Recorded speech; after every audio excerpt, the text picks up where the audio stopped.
हमारे सनातन धर्म में जो महीना है वह प्रारंभ हो जाता है पूर्णिमा तिथि से। पूर्णिमा तिथि के लगभग 14-15 दिन के बाद अमावस्या आती है और अमावस्या के 14-15 दिन के बाद पुनः पूर्णिमा तिथि आ जाती है। हमारे शास्त्रकार कहते हैं जहाँ हम लोग अमावस्या तिथि को हमारे पितरों की प्रिय तिथि मानते हैं। अगर हम चाहते हैं कि हमारे जीवन में हमारे पितरों की कृपा हम पर हो तो हमको उनको अमावस्या के दिन याद करना चाहिए। तो जहाँ पितरों की कृपा के लिए अमावस्या है वही देवताओं की कृपा प्राप्ति के लिए पूर्णिमा तिथि का बहुत महत्व है जी। पूर्णिमा तिथि के दिन काफ़ी लोग मैं देखता हूँ भारतवर्ष में, इस दिन लोग अपने घर के आसपास कई तीर्थ है, धाम है, यात्रा है, नदी है, सरोवर है, समुद्र है, तो वहाँ स्नान करने जाते हैं। तो इसका बहुत महत्व माना गया है। तो और इसके अलावा पूर्णिमा तिथि को बहुत लोग हमारे कलयुग के जो देवता है सत्यनारायण भगवान, तो इनकी भी पूजा करते हैं, इनका व्रत करते हैं, इनकी कथा सुनते हैं। तो यह पूर्णिमा तिथि का हमारे शास्त्रकारों में सनातन धर्म में बहुत ज़्यादा महत्व है। अगर हम देखें तो प्रमुख रूप से पूर्णिमा तिथि जो है यह सत्यनारायण भगवान की कथा के लिए माना गया है।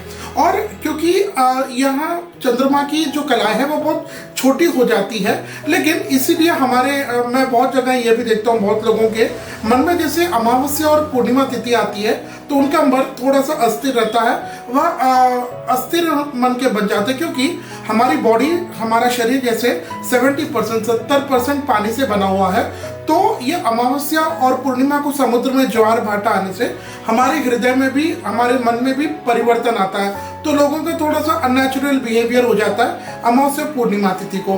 पूर्णिमा तिथि आज इस वीडियो में हम यही बात करेंगे कि साल 2026 में यह पौष की पूर्णिमा कब रहेगी। इसका अनंत महत्व है। शास्त्रकार आज्ञा करते हैं कि इसी पौष पूर्णिमा के दिन से माघ का स्नान प्रारंभ हो जाता है। तो इसका शास्त्रकारों में बहुत वर्णन है। तो सबसे पहले हम ये जान लेते हैं कि पौष पूर्णिमा का व्रत कब रहेगा, सत्यनारायण कथा आपको कब करनी है, और फिर हम जानेंगे कि इस दिन आपको खास क्या करना है जिसका हमारे शास्त्रकारों ने महत्व बताया।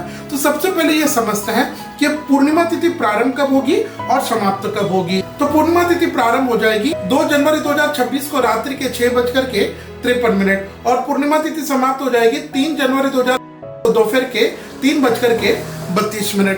तो हमारे शास्त्रकार कहते हैं कि आपको व्रत किस दिन करना चाहिए, पूर्णिमा का व्रत। ठीक है, पूर्णिमा का व्रत और पूर्णिमा का जो सत्यनारायण भगवान की कथा होती है वह आपको व्रत और कथा उस दिन करनी चाहिए जिस दिन शाम में सूर्य अस्त होने के बाद चंद्र उदय, चंद्रमा के जब दर्शन हो उस दिन। मान लीजिए आज रात में पूर्णिमा तिथि मान लीजिए 5 बजे 6 बजे लगेगी। आज सूर्योदय में नहीं रहेगी, शाम में 5 बजे, लेकिन चंद्रोदय के समय रहेगी।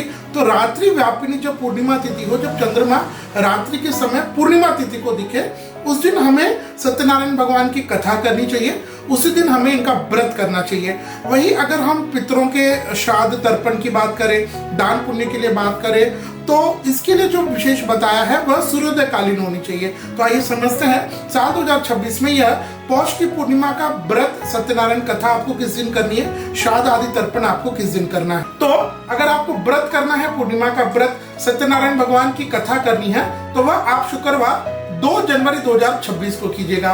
और फिर अगर आपको स्नान दान करना है, मासिक श्राद्ध बरसी करनी है पूर्णिमा तिथि से संबंधित, तो वह आपको शनिवार 3 जनवरी 2026 को करनी चाहिए। अब देखिए, इसे 3 तारीख से यानी शनिवार से 3 जनवरी 2026 से हमारे प्रयागराज जो उत्तर प्रदेश में पड़ता है, यहाँ से 1 महीने का माघ मेला, माघ स्नान भी प्रारंभ हो जाता है। जैसे हम प्रयागराज कुंभ का महाकुंभ होता है तो उसका महत्व है, ऐसे बहुत सारा महत्व इस माघ स्नान का भी है। तो काफी लोग इस 1 महीने कल्पवास करते हैं। तो आप भी पूर्णिमा तिथि वाले दिन अगर संभव हो तो आप अपने पितरों का दान करें, श्राद्ध करें, उनका नाम लेकर के उनका तर्पण करें। और ये तर्पण, श्राद्ध, दान पुण्य विशेष करके अगर किसी तीर्थ में हो, किसी धाम में हो तो उसका महत्व ज्यादा है। तो इस पूर्णिमा को, क्योंकि यहाँ से माघ स्नान प्रारंभ हो जाता है, तो प्रयास करें कि आप भी गंगा जी में स्नान करें।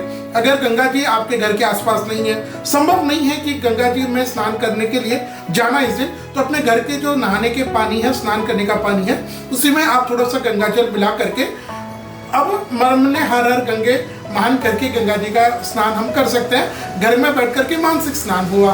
तो इस दिन दान पुण्य का बहुत ज़्यादा महत्व है।